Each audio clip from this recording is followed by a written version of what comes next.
Good evening, children. It's so good to be back in Sunday school again, isn't it?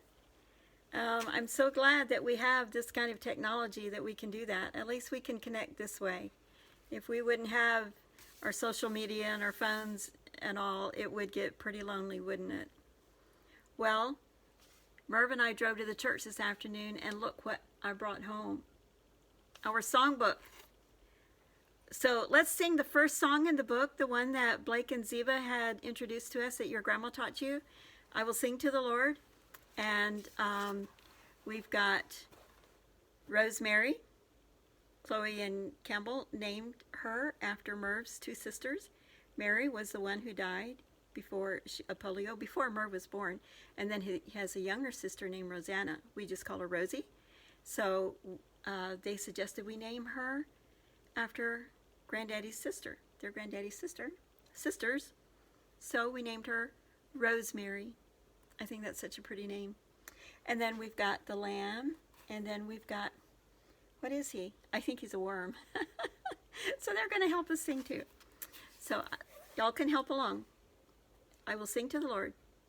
I will sing to the Lord as long as I live. I will sing to the Lord as long as I live. Such a beautiful song. We would sing it again if we have a little more time. But you know how we are at church? We think 30 minutes is just not enough time. Well, in our virtual classroom, we only get 10 minutes. So we got to keep moving, don't we? Our lesson is again out of our book about Moses. Last Sunday, remember, we took a little detour because it was Easter Sunday, and we wanted to talk about Jesus raising from the dead and his resurrection, didn't we? And so, but now today we're going back again to Moses, to the stories about Moses, and it's a really wonderful little story with such a good lesson. And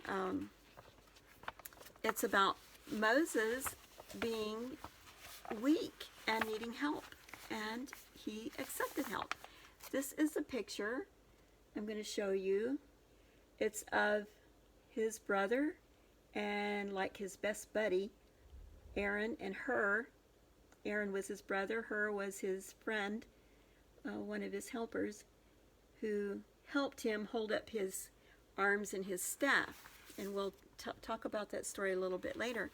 Our verse today, for those of you who can read, is by love serve one another. Galatians 5:13. I wonder if that's going to look backwards when we play it back. I'm not real sure if it will or not. But anyway, isn't that a good verse? By love serve one another. That's a really good way to live, isn't it? And I think this is such a good week to talk about it too, because, you know, last Sunday were the bad tornadoes, and the one here locally hit my Uncle Galen's house, and Ben and Silva Graber, his wife Jeannie's mom and dad, live in a little house right across the driveway from their house, and it damaged their house pretty badly. Ben and Silva's house tore the carport off the wall, off the house, and the big tree came down over the corner and of their bedroom and tore that up pretty badly. And I don't know if y'all have been back at Galen's place or not, but it's just totally changed. It's just like gone from this beautiful shaded pastoral, whatever you want to call it, lawn and the pond and the little house and the big house, and then a little cabin back in the down by the pond, kind of through the woods and down by the pond where a single man was staying, and the cabin just disappeared, and trees just looked like a mower went in there and just mowed them off. It's just devastation. And so that happened on Sunday, and on Monday there were so many people there helping them.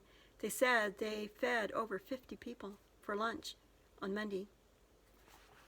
So this is kind of a good week to be talking about helping one another, isn't it? There's so many people who need help right now. And our story today is about a time when Moses needed help. So I'm just going to quickly tell you the story, and then we're going to talk about it a little bit. The children of Israel, had gone through the Red Sea and out into the wilderness. It was not a desert. It was just a place where nobody lived. And it was pretty much barren. And of course, no restaurants to eat in or hotels to sleep in, and no buses to ride or cars or even trains or anything, or boats to cross the rivers with. God totally took care of them, didn't he? Well, there were some people who didn't like them. They probably were afraid of them. And they probably also thought that the Israelites were pretty powerful people. And there were a whole bunch of them, too. I don't remember the exact estimated number, but it seems like it was like 2 million, but I'm not real sure anymore how many. But I know it was a really, really big crowd of people. So these wicked people, the Bible calls them evil. They were called the Amalekites. Amalekites. It's kind of a hard word to say. Amalekites. And they went after the Israelites to chase them out of there. Probably wanted to kill as many as they could. And so Moses instructed Joshua, who was a very good, upright man, and told him to gather up all the men of the Israelites who were able to fight.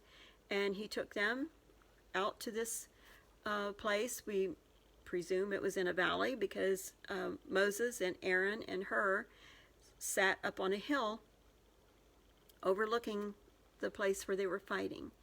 And Moses had like a big walking stick that he called a staff, and he used that staff for all kinds of miracles. And before they left Egypt, he was using that staff to perform miracles there. One time he threw it on the ground, it turned to a snake, picked it back up, and it was back into his rod again.